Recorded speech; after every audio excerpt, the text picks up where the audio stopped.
All right, welcome to The Explainer. Today, we're pulling back the curtain on maybe the most important program on your computer. I mean, it's this invisible force, this secret boss, really, that manages every single thing you do, from just moving your mouse to, well, watching this very explainer. I mean, have you ever really thought about it? You double-click an icon, right? And you expect a program to spring to life. But what actually happens in that split second?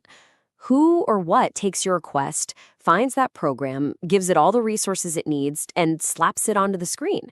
Yeah, who's the master puppeteer here? Well, the answer is the operating system.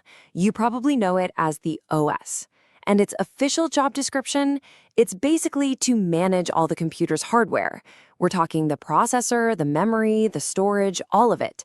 And to be this helpful go-between for you and all that complicated circuitry. It really is the manager of everything. Okay, so let's really get into this. The first and maybe the most critical job of this manager is just juggling tasks. Think about it. You've got your browser open, a music app playing, maybe a dozen other things running in the background, but your computer, it probably only has a handful of processing cores. So how on earth does the OS make it feel like everything is happening all at once? It is, without a doubt, the ultimate multitasker. So the basic thing that the OS is actually managing is called a process. And look, that's just a fancy term for a program that's currently up and running. So when you launch an app, it becomes a process. It's like it becomes this living thing, and it needs resources to get its job done. A program's life isn't just constant go, go, go. It actually follows this rhythm, and it's called the CPU I/O burst cycle. So first, it does some work on the CPU, crunching numbers. That's a CPU burst. But then it has to stop and wait for something. Maybe it's reading a file or waiting for data from the internet. That waiting period for input or output, that's called an I/O burst.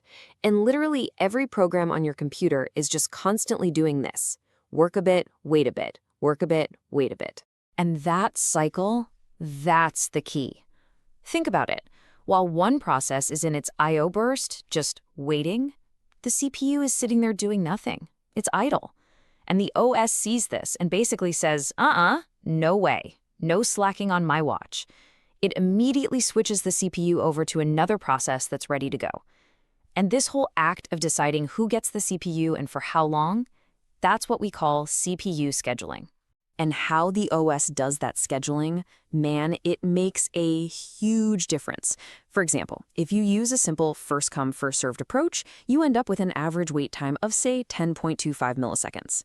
But if the OS is smarter and uses something like shortest job first, which basically lets quick little tasks cut in line, that simple change drops the average wait time down to just 7 milliseconds.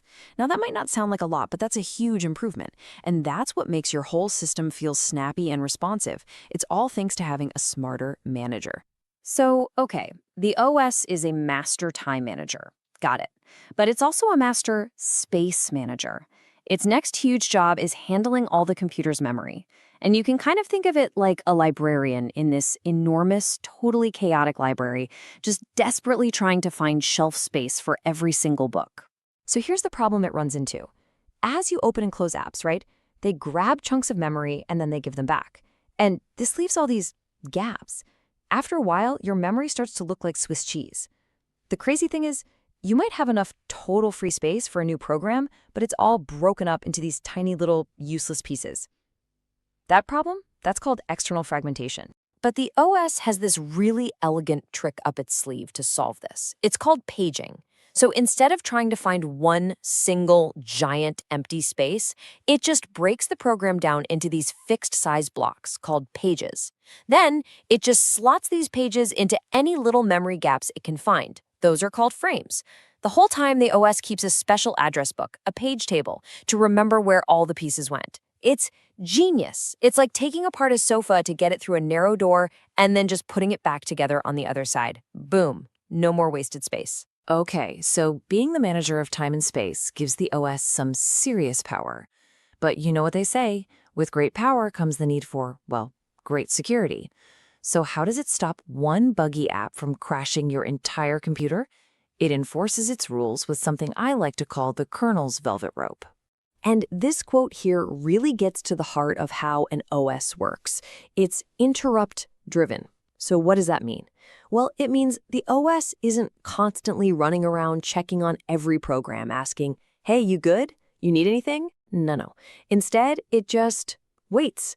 It only springs into action when it gets a signal, what's called an interrupt, either from the hardware or from a program that needs a favor. This whole wait for it model is just fundamental to how it's built. And to enforce its authority without, causing chaos, the hardware itself actually provides two modes of operation. So all your apps, they run in what's called user mode. They're like the regular folks with limited access. They can't just wander off and start messing with critical hardware. But the OS itself, it gets to run in the all-powerful kernel mode with totally unrestricted access.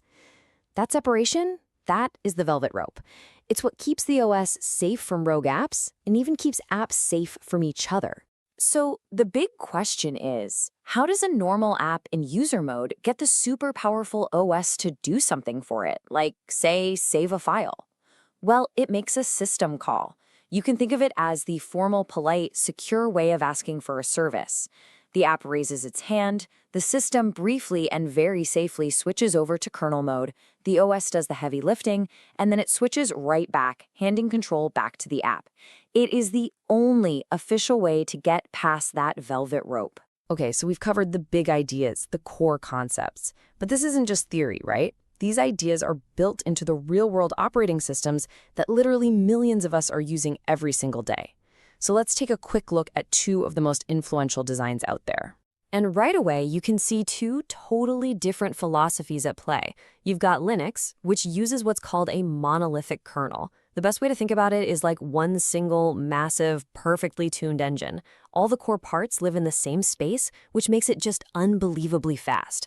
And to keep things flexible, it can load extra features as modules whenever they're needed. Then you have Windows, which takes a layered approach. It has this special hardware abstraction layer, or HAL, that's kind of like a universal travel adapter. It separates the main OS from the specific hardware it's on, which was absolutely crucial for their goal of portability. So you have one that's all about raw speed and tradition, and another that's all about portability and security through its layers. But at the end of the day, it doesn't really matter if it's a massive engine or a fancy layered design. There is always just one secret boss, one absolutely indispensable manager whose job it is to make sure everything, and I mean everything, runs smoothly, efficiently, and securely. And that brings us to a final thought. We've seen how the OS is a master of time, memory, and security on just one computer. But look at the world around us. It's becoming this giant network of interconnected devices, everything from huge cloud servers to tiny little smart sensors in our homes. So the big question is, what's the next job for their secret boss? What new, insanely complex world is this operating system going to have to learn to manage next?